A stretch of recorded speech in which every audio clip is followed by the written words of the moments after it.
Hello and welcome to another video. In this video we're going to be doing the problems from the weekly contest 404, and let's get started. So in the first problem we're given two integers red and blue representing the count of red and blue colored balls, and you have to arrange them to form a triangle such that the first row will have one ball and the second row will have two, and so on and so on. And all the balls in a particular row should be the same color and adjacent rows should be different colors to determine the maximum height of the triangle that can be achieved. So in this first example, you have 2 red and 4 blue, so you can do this. And in the second example, you have 2 red and 1 blue, so you can do this. And in the third example, you have 1 red and 1 blue, so you can only have one row of just either red or blue. And then the fourth example, you have 10 red and 1 blue, so you can do 1 blue and 2 red. You can't do it the other way. So basically, you can start out with either red and a blue, and then you need 2 of the next one, and then 3 of the next one, so on and so on.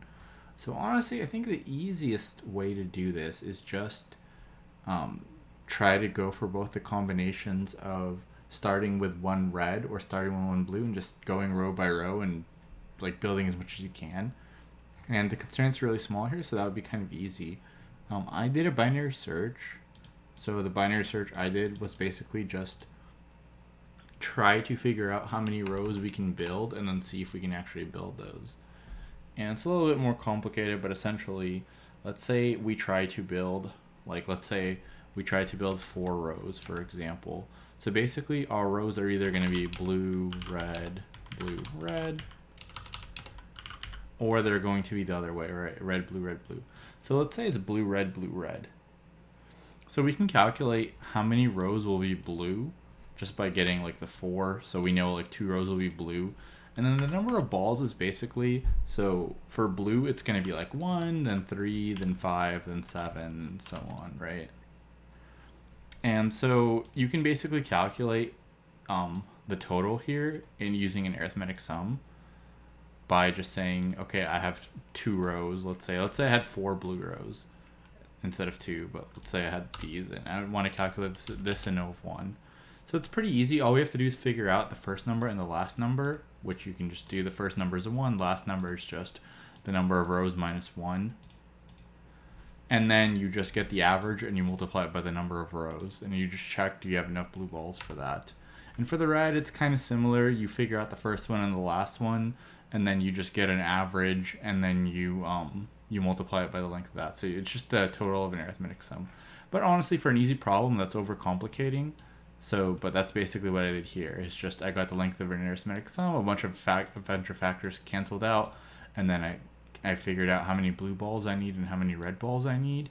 And this is assuming, I believe I said that it starts with a blue. So if I have enough for it to start with a blue, and then I basically just swapped it to see if I have enough to start with the red. If any one of those is true, then I can build that number of rows, and if I can build that number of rows, I'll try to build more rows. So I think this is definitely overcomplicating this problem. I think the easiest way to do is just brute force row by row, either starting with a blue or red and seeing how many you can build. But regardless, yeah, definitely harder than most easy problems. Okay, so the next problem, you're given an integer nums and a subsequence. Basically what you're trying to do here is you're trying to get the longest subsequence where every 2 consecutive numbers added together mod 2 gives you the same result. So basically what that means is there's kind of 3 possibilities of that happening, of the numbers added together mod 2 is the same result.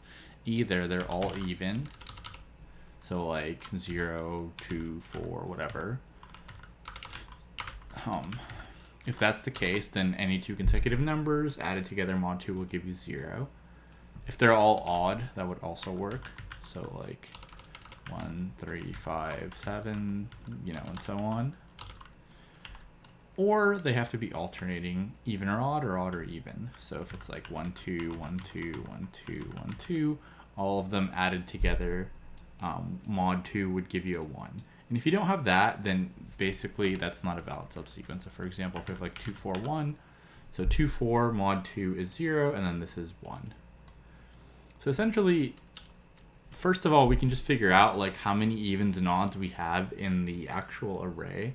So in this case, we have 2 evens and 2 odds. So one possibility is just have an array of even numbers or an array of odd numbers.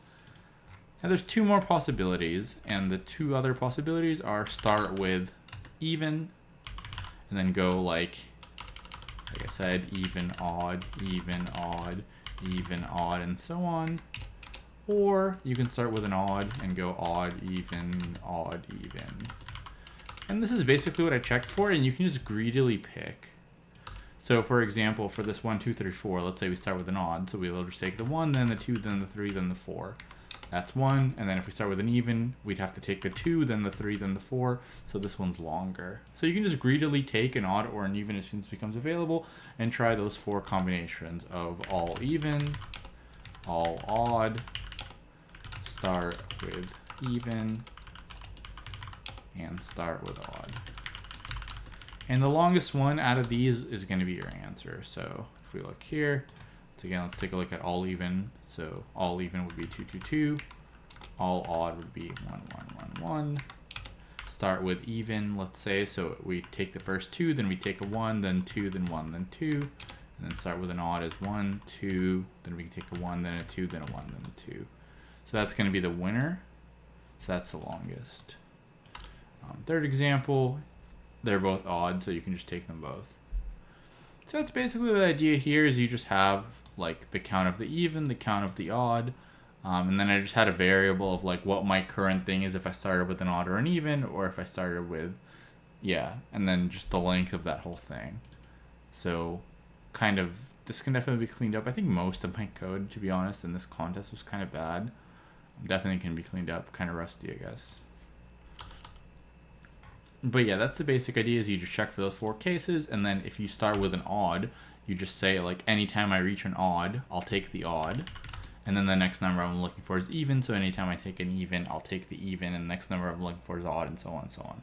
You just get the longest possible thing, and those are the 4 things. So even, odd, start with an odd, start with an even, biggest one's going to be your answer. Right. This one's kind of difficult.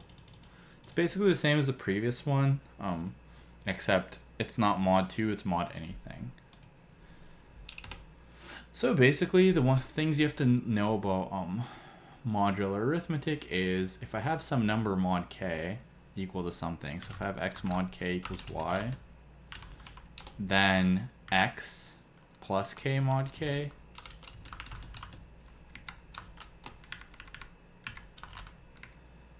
equals y as well, right?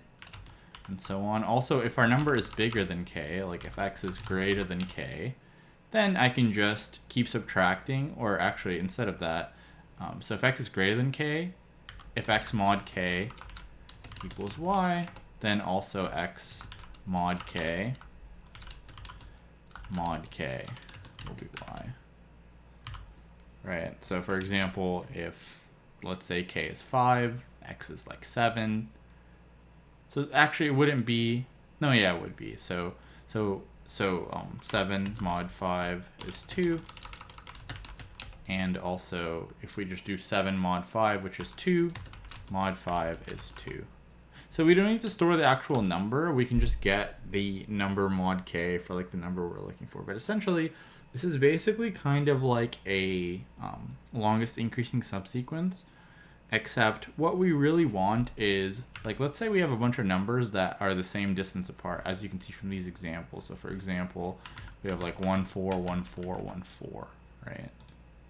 And k is 3 here. So actually, if you notice, this 1, 4, 1, 4, 1, 4, 1, 4, you can just represent as a bunch of 1s. And so if we have a bunch of these 1s, and k is 3, that means that these numbers are 3, or actually, yeah, so in this case, the numbers would be, like in this case, these numbers are actually 3 apart. So I guess we don't really need to care about k in particular, but these numbers are 3 apart, right? Because this is 3, this is 3, this is 3, this is 3. So basically what we need to store is like the last number of the sequence that we have, which in this case is a 1 or a 4. And like I said, we can store it, it doesn't matter which way, because 4 plus, if 4 plus some number, mod k gives us, so all of these numbers, mod k give us actually a 2, right? So this is 5, this is 5, this is 5. So if we store a 4, and let's say we add a 1, will be the next number. That mod 3 will be 2, but if we stored a 1 instead, that plus 1 would also be 2. So we don't need to actually store the 4. Like I said, we can just store the number mod k. And that will give us like a smaller DP array to look for, and that's why this is a little bit complicated. So basically, as we're on the next number, we just look for like let's say we're on 4. We can loop through basically if you mod your number by k, like what results can you get? You can get 0 to k minus 1, right? So we can just say like, okay, for all these mods, if we're on 4, like let's say the mod we're looking for is 0. So if the mod we're looking for is 0, what would the previous number have to be, right? Like what would the last number of the sequence before this number have to be for that whole thing to be 0? And then that's basically just so yeah, that's basically just this number minus, so it's actually this formula. So it's actually 0 minus the current number, which in this case would be 4, plus k, because this can be negative. So actually, like I said, if we're looking for the 4, we can just convert it to a 1, because it would be the same thing. So I'll show you here. So 0 minus 1 would be -2, plus k would be 1. So basically, if we get a 1, actually, I think what we need to get here is we wouldn't need to get a 1, so maybe I did this wrong. What we need to get is we need to get a 2, right? Because if we get 2 plus 1 is 0. 2 plus 1 is 3. Mod 3 is 0. Right? So it'll be like this. So the previous number we're looking for would actually be 1, or actually be 0 minus 1 plus 3, which is 2. So that would make sense, because if we have a 2 plus a 1 mod 3, that would give us 0. And notice, like I said, if we can store 4 or we can store 1, it would give us the exact same thing. So this is also the same thing. So basically, given a number and a remainder we're looking for, we can figure out like what the previous number has to be. So this is what we do here. And then we can just loop through, like the only remainders we can have is 0 to k minus 1. So we basically say for our given number, let's just look through all possible remainders, and the biggest, basically our DP array here is like ending number and a remainder that we have, right? So essentially, in this DP, you're basically saying what's like our subsequence given this remainder, and then the only thing we need to store for that subsequence is the ending number, right? Because if we have a subsequence of like 1 4 1 4 1 4 or whatever, when we add one more number here, all we really care about is the end of that subsequence. We don't really care about the rest. All we care about is the length of it, which we'll store in the value, and then just the last number in it. We don't need to store the whole subsequence. And like I said, the ending number we can just store as ending number mod k, because it'll be the same thing. Because like how modular arithmetic addition works, you don't need to store the whole number. You can just store the number mod k to group things in the same like bucket and make it smaller. And so hopefully that makes sense. It's definitely kind of confusing, but basically, so what we're doing here is we're initializing an array of 0 to k for so this empty space in Python just means we don't use the index. But this is basically a k-squared array. So basically, we're saying the number ends with or like the ending number is 0 to k minus 1, and then the remainder is 0 to k minus 1. Because like I said, if the number is greater than k, we can just mod it by k to cut it down to less than k. And then we just go through, for every single number, we can just mod it by k, because that's the same exact thing. And then for every single possible remainder, we can figure out, like, to get this remainder, what did the previous ending number of the subsequence have to be? And we can just say, okay, so dp ending with this number, with this remainder, is the old value of it, or 1 plus the previous number ending with this remainder. And if this didn't exist, it would just be a 1, which is fine. So basically what would happen is, like, for this number here, we can say, like, okay, DP of ending at number 1 with any remainder would be 1, which is totally fine, because then when we can go through other numbers, like, we're going to match those remainders and it's actually going to work out fine. If you don't have this, you have to have some kind of like case. If this doesn't exist, I think you have to just make this 2 as a default. That would also work. So either one would be fine, because basically, like, if we have 1, 2, 3, 4, 5, so technically 1 by itself isn't a subsequence, but we can say that 1 with any remainder is a subsequence of length 1. Otherwise, you would say, like, okay, for 2, I have to, like, subtract 1, and then the, like, any one of those remainder, like, basically any 2 number subsequence is always going to be valid, because you have to maintain the subsequence through the whole, you have to maintain the remainder through the whole subsequence, and a 2 number subsequence is only going to have like one thing, so you don't have to compare it to anything else. So any 2 numbers are valid here if it's only length 2. When it's length more than 2, then you have to check all the things here. So hopefully that makes sense. If you have any questions, feel free to ask me. This one was probably the hardest one in my opinion, so maybe I can go more detail in that if people prefer. But yeah, basically the trick is just cutting it down to k instead of n. Okay, so this one is not super hard, so let's go through it. There's just a couple tricks you need to know, and once you know the tricks, I think it's like quite an easy, or easier than most hard problems for the contest. So here we basically have 2 trees which are made up of edges, and you're allowed to make an edge from any node in tree 1 to tree 2. And you want to minimize, so this diameter thing is basically the longest path that's going to be in this connected tree. So for example, if I connect this, the longest path will be, or at least one of them will be this. Right, so this path is length 1, 2, 3, 4. But I can also connect like this, and now the longest path is only 1, 2, 3. So it's basically saying connect tree 1 and tree 2 in any way you want with one edge, and then what's the shortest, longest path in that whole tree then. So in this case, you would actually want to connect like this, and then the longest path would be 3. And from this example, you kind of realize that ideally you want to connect the trees from the middle. And from the middle, I mean like tree 1 is going to have a longest path and tree 2 is going to have a longest path. And you want to find like the center of the longest path for both of those and connect them. And hopefully that makes sense, like why that is. Because if you don't connect from the centers, the longest path is going to be longer. So basically what you're asked is like find the center of the longest path of both of these trees and then connect them. And if there's 2 centers, you can connect them any way you want. So in this case, the longest path in tree 1 is this one right over here. Right, multiple. So this is 1, 2, 3, 4. And the center of that is this node here. And the longest path here is this one, I believe. So this is 1, 2, 3, 4. I guess there's multiple. There's like this one too. There's, yeah, I think maybe those are it.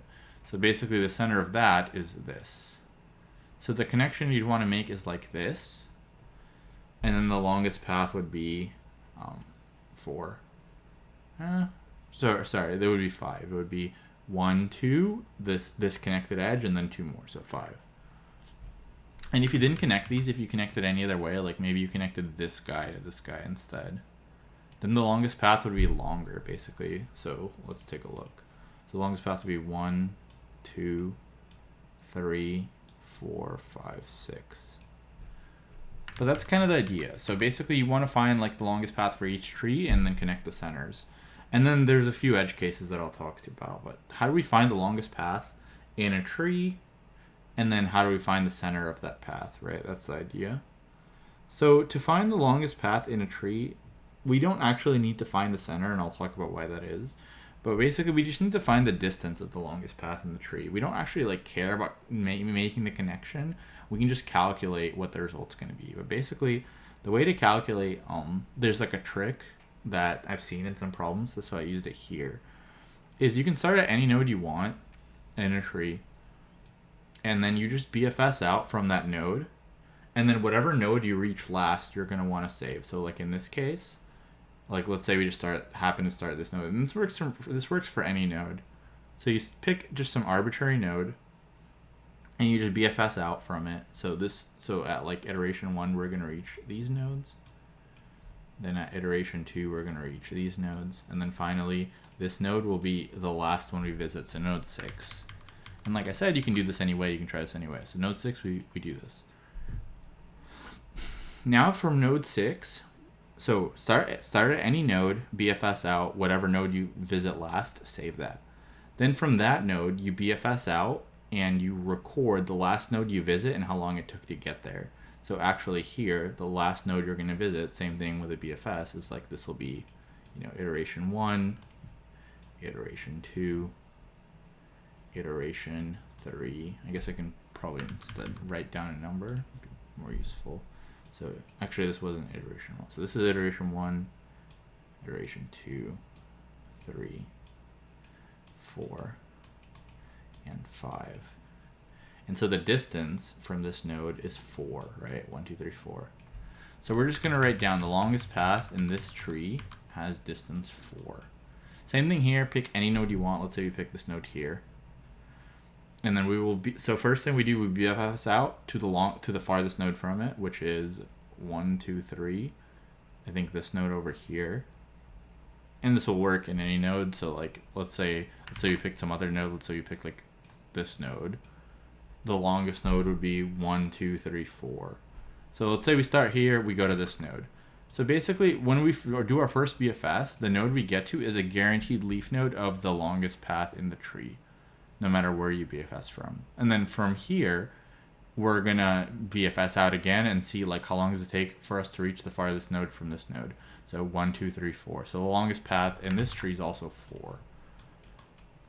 So if the longest path in the tree is 4, basically you have 4 edges, right? So it's like node, edge, node, edge, node. We have 4 edges. 1, 2, 3, 4. And then there's a guaranteed middle, right? So the guaranteed middle is guaranteed 2 edges away from this. So the middle is 2 edges away, and the middle is 2 edges away from this as well, right? And I think these are the nodes we picked. So these are correct. These are the 2 middles. So basically, if the middle is 2 edges away here, and the middle is 2 edges away here, when you connect them, so if we just draw it like this, like these 2 nodes are part of like the longest path, and when you connect these, the longest path is going to be going from the leaf node to the middle, crossing to the other tree, and then going from the other middle to the node. And so we know this is 2 away. We know this is 2 away, right? This distance right here is 2. This distance is 2. And then we made that extra node, so that's another 1. So that's why it's a total of 5. So hopefully that makes sense how you calculate it. You basically just calculate the distance, like the total distance of the path, and then you figure out how long does it take to go from the leaf to the middle for each one. And then you add the extra node for the path that you create. You don't actually need to make it. Now let's say we had so here we have an even distance. So for an even distance, you're going to have an exact middle node. Let's say we get rid of one of these.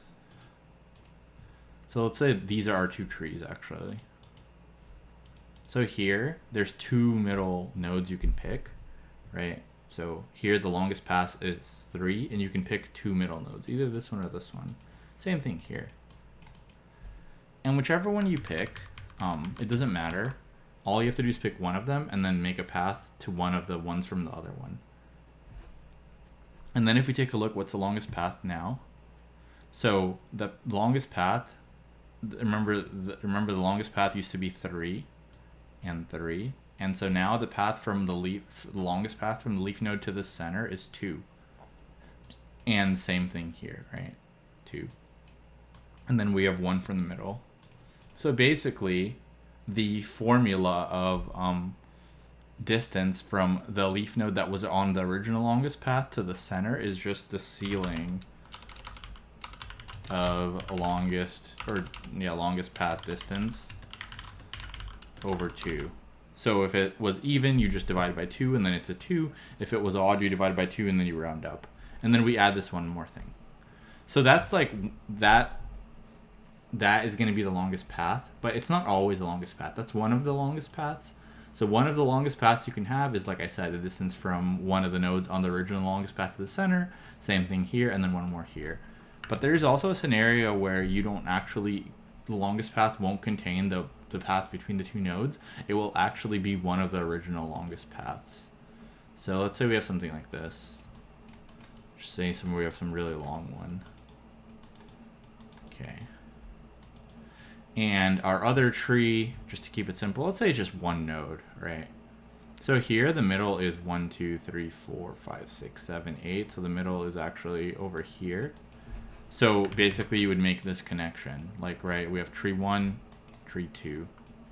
But the longest path isn't this, right? It's not just going to the middle of each tree and then going across. It's actually the original longest path for tree 1.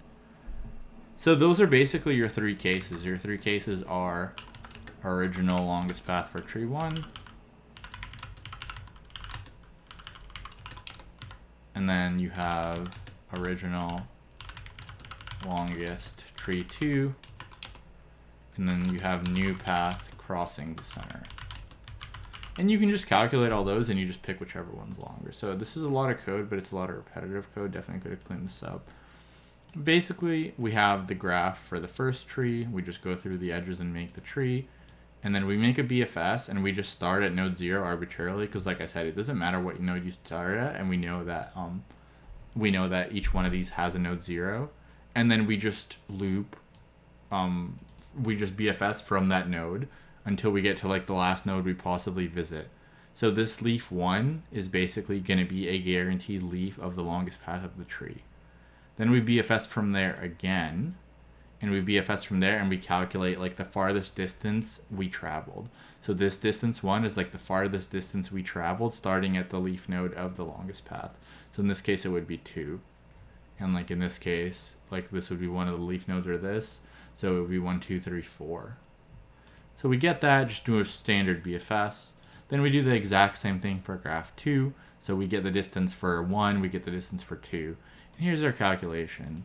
So it can either be the original distance for tree 1, the original distance for tree 2, or you take the distance for each one of them, you divide it by 2, you ceiling it, because like I said, if it's odd, then it's going to be increased by 1. Like if it was 5, it's going to be 3. So it's going to be both of those added together plus 1 for the node you made in between those. And those are basically your three possibilities. Either the original 2 or the one that you created where the original 2 are cut in half. And that's the only thing. It can be, like I said, a lot of repeated code, but yeah. So I think this one, just a few tricks you have to learn, and then once you learn the tricks, it's like not that bad. I think there's other ways to figure out like the center of the tree, and there are other problems literally to say like, I think the problem is like find the node in the tree where the longest path from that node to a leaf is minimized, which is basically the same thing, right? So it would be this case because it would be 1, 2, and if you pick something else, actually in this case it could be, no, actually, yeah, if you pick something else, like let's say you pick this is the middle, then like there's longer paths from here, right? There's 1, 2, 3. So the answer would be here and here, or there's like 2 and then any one of those is fine. So hopefully that makes sense. Not a super difficult one. So let's go through the time and space for all these. So for the first one, what do we do? So we go through all the edges and we make a graph, which is, let's call that O of E1 or something. And then we BFS starting at one node through the whole tree. So edges and number of nodes in a tree are related, right? The number of edges is n-1, so I guess we can just do everything in terms of edges. So BFS is O of edges. Visited is going to be O of edges because edges and n is going to be basically the same. So this is all O of edges. And then the second one is same thing. So I think it's just going to be this guy. E2. And space is, yeah, basically. I think this is going to be, you can technically like reuse the same data structure. So if I just change these names to like, instead of this 2, I just reuse the same one, it would basically be maximum, I think, of one of them because you're reusing a BFS. you can reuse your graph and so on and so on. So I think with like a few lines of code changes, this could be maximum of E1, E2.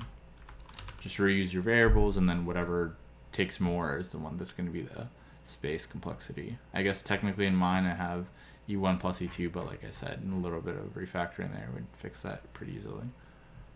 Okay. Wonder what they have. I guess let's see what they say here. Curious. Okay, so that one's good, and I guess it did say interesting.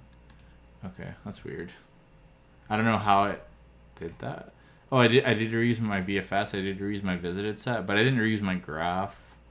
So I guess this is technically wrong for my implementation because I do have the two graphs. But whatever, it's fine. Okay, so this one. So this is K by K making this guy. So K squared, and then this is N by K. So something like this, N is always bigger or greater, or yeah, I think N is always, is it? Maybe it's not technically. Yeah, so maybe N can be smaller, so maybe it's like this, I guess. Okay. And then space is K by K.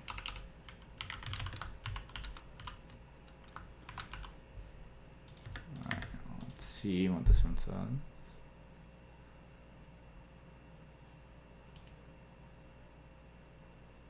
Interesting. Okay. Alright, cool. This one, I guess let's write it down and we can double check. Oops. Okay, so go through all our, I think we just go through all our numbers once here, and I just have a bunch of variables. You can definitely clean this up or whatever. So this is just O of n space of 1, I think. So check. Yeah. Okay, cool. And then this guy, I think there's like an O of 1 math solution, but I didn't do that. There's also, I actually think the brute force might be like logarithmic because your number of balls, I guess it's not doubling. Yeah, and then you're adding 1, so I guess not logarithmic. So this one is log of balls, I guess. So maybe like red plus blue, I don't know. And yeah, the maximum here, there's like a bunch of things you can use. I figured this would be fine. I figured like the minimum of these 2 times 2 would be fine. I mean, it doesn't really matter. The dimensions are so small. It's like whatever. Yeah, so I think maybe something like this. In space, I think of 1. Let's see. Yeah, it's definitely overcomplicating for an easy problem. Oh, cool. I swear I never looked at these, so that's pretty shocking that it's all the same. Okay, I wonder if I do like this, what happens? Oh, I guess this, no, never mind, because this is this won't matter, right? So it should ignore it completely. Okay, whatever. I think it's good. All right, yeah, I think that's gonna be all for this one. Hopefully, this was helpful for you guys. If you have any questions, feel free to ask. I do think this was, I think the 133 problems were definitely harder than average, I feel like. I mean, this easy one usually I do in like a minute. This one took me a while because I overcomplicated. This one, I mean, I definitely could have cleaned up the code and all of them. Took a little bit longer. I messed up some edge cases. This one was pretty difficult, I think. And then this one was, like I said, I've seen all these tricks before. So this is, I think I'd say this one's easier than average. And then the first 3 are harder than average. But definitely one that you could have solved all 4 pretty reliably, I feel like. Definitely doable. So hopefully this was helpful. If it was, please like the video and subscribe to the channel. And I'll see you in the next one. Thanks for watching.